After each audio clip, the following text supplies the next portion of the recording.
evening. Good evening, Governor. Thank you for coming to Sanford to speak to the people. I have a two-part question I'd like to ask you.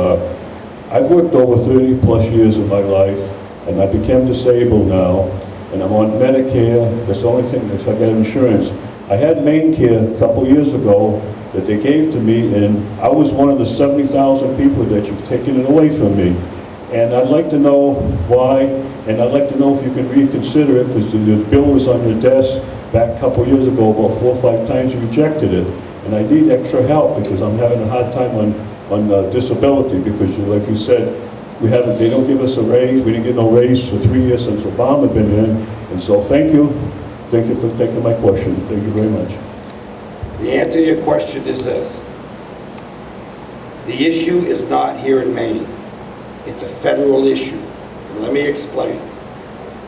When Judge Roberts, when they took away the individual mandate, they did not go back and fix the law.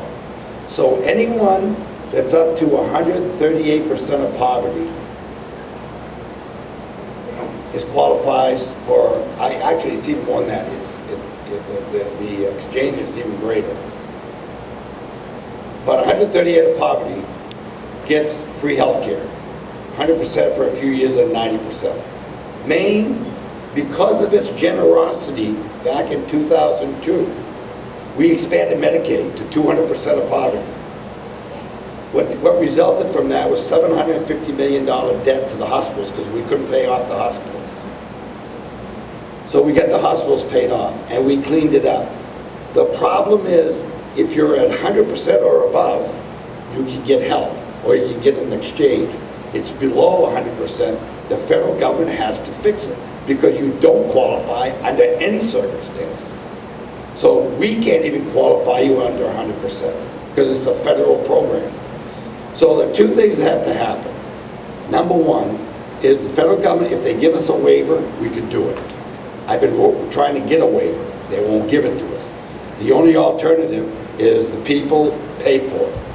Well, we've already paid $750 million back to the hospitals. Unless we increase our taxes even more, we can't afford it. Now, there's a balance that you have to maintain to keep people here. When people turn 65 in Maine, if they have a retirement other than Social Security, and they're going to be taxed, a lot of them are in Florida. They're called snowbirds. Have you heard of them? And that's the danger.